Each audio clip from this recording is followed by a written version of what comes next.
नवरात्रि का उपवास और भूखी सास। सास ने पकड़ ली थी नवरात्रि के उपवास रखने की जिद। 9 माताओं के लिए 9 दिन व्रत रखूंगी। मैया की भक्ति में शक्ति है। मैया हमारे परिवार को अपना आशीर्वाद जरूर देंगी।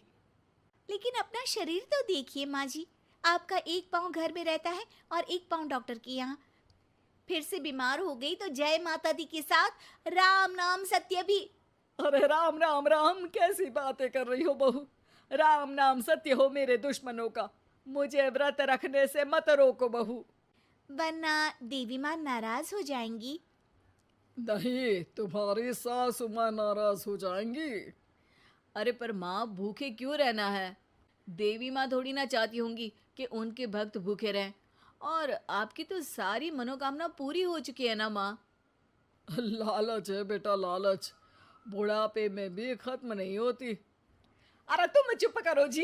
तुम्हारी भी उम्र है भक्ति भाव करने की। ज्यादा बड़बड़ की ना तो तुमसे भी उपवास रखवा लूंगी। हाँ। अरे रौद्र रूप क्यों धारण कर रही हो मेरी माँ। रख लो व्रत। ठीक है माँ, बस अपनी हेल्थ का ध्यान रखना। अरे उसकी चिंता तुम मत करो बेटा। मैंने टीवी पे देख लिया है कि व्रत में क्या क्या खाने से शरीर में कमजोरी नहीं होती। अच्छा ही है, वरना ऐसा ना हो कि 9 दिन के बाद तुम मैया के द्वार की जगह सीधा हरिद्वार। अरे तुम मुझे हरिद्वार क्यों भेजना चाहते हो? क्योंकि अब तुम्हें मायके तो भेजने से रहा। बाबूजी, क्यों माँ को परेशान करते रहते हो? अच्छा माँ, ये बता दो कि आपको व्रत में खाने के लिए क्या क्या चाहिए होगा। सास के सामने सब हार जाते हैं। माँ के कहे सामान को बेटा लेकर आता है। नवरात्रि का पहला दिन है। नाश्ता कर लो, स्वस्थ रहो, मस्त रहो। मेरा व्रत से ध्यान भंग मत करो। अच्छा ठीक है ठीक है। भूख लगेगी तो मेरी तरफ मत देखना। आई बड़ी। तुम कोई खाना हो जो तुमको देखूंगी। आए बड़े। माँ जी, ये लीजिए आपका फरियाली मिक्सचर। इससे व्रत नहीं टूटेगा। अरे इतना सा? दिन भर भूखी रहने वाली हूँ, थोड़ा तो और ला दे। पर ये सब तो सपोर्ट के लिए होता है ना माँ जी, पेट भर के थोड़ी ना खाना होता है। करवा चौथ का व्रत नहीं रख रही हूँ जो कुछ ना खाऊं पीऊं। हाँ यार, ये तो मैंने सोचा ही नहीं। तुम इतने सारे व्रत रखती हो तो मेरे लिए करवा चौथ का व्रत क्यों नहीं रखती? अरे जुबान पे तुम्हारा नाम न रखूं, व्रत क्या खाक रखूंगी तुम्हारे लिए। माँ के कहने पर बहू और भी फरियाली ले आती है, जिसे खाकर माँ डकार मारती है। इतनी जोर से डकारोगी तो दुर्गा मैया भी डर जाएंगी। तुमने तो उनके शेर से भी तेज आवाज निकाल दी।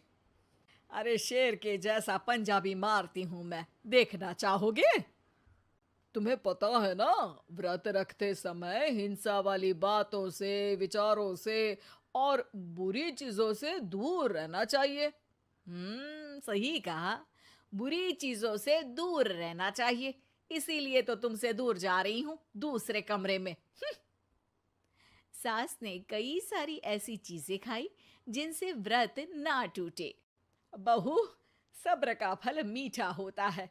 इसका मतलब ये थोड़ी है कि तू मुझे शाम तक फल नहीं खाने देगी। माँ जी, 1 घंटे पहले ही तो आपने इतना सारा। अरे एक खाता ही बना ले, उसमें लिखा करे कि मैंने कितना खाया, कितना पानी पिया। अरे नहीं नहीं माँ जी, मैं अभी फल लेकर आती हूँ। जोर से बोलो। नहीं माँ जी, मैं फल लेकर आती हूँ। अरे ये नहीं, जोर से बोलो, जय माता दी। सासू माँ एक साथ बहुत सारे फल खा लेती है। माँ जी, इतनी जोर से मैं डर गई। अरे भक्ति की शक्ति की पुकार है। पुकार नहीं, डकार है। हाँ हाँ ठीक है ठीक है। चिप्स और लेकर आना जरा, उससे भी व्रत नहीं टूटता। माँ जी, आज ही सब खत्म हो जाएगा, नाश्ते का ही टाइम है। अरे ठीक है ना बेटा, मैं अब कुछ खाऊंगी ही नहीं, तुझे इतनी तकलीफ है तो। नहीं नहीं माँ जी, मेरा मतलब था कि उपवास में सिर्फ इतना खाना चाहिए जितना शरीर के लिए सही रहे। स्वाद के लिए खाने से तो अच्छा है कि उपवास ही मत रखो। माता जी की कृपा तो वैसे भी बनी ही रहती है। अरे वाह बहू वाह, एक ढोलक और हारमोनियम भी लेकर आना और प्रवचन करने लग जा। श्री श्री 108 बहु ईश्वरी माता। माँ जी, मैं आपके लिए चिप्स लेकर आती हूँ। बहू की सही सलाह को भी सास नजरअंदाज कर देती है। थोड़ी देर में बहू सास को चिप्स लाकर दे देती है। आलू की चिप्स, आहा मजा आ गया। आलू किसी भी सब्जी में चला जाता है। आलू पनीर, आलू पालक, आलू टमाटर, आलू भिंडी और तो और पराठे में भी चला जाता है। वैसे ही इंसान को भी हर स्थिति में आलू जैसा होना चाहिए। थोड़ी देर में वहां ससुर जी आते हैं। क्या चिप्स खा रही हो? अरे नहीं जी, दिख तो चिप्स ही रही है। अरे तो पूछ क्यों रहे हो? अरे गुस्सा क्यों हो रही हो? उपवास में गुस्सा नहीं करना चाहिए। और ऐसा तो है नहीं कि सिर्फ तुम उपवास करती हो, हमने भी तो किया होगा कभी।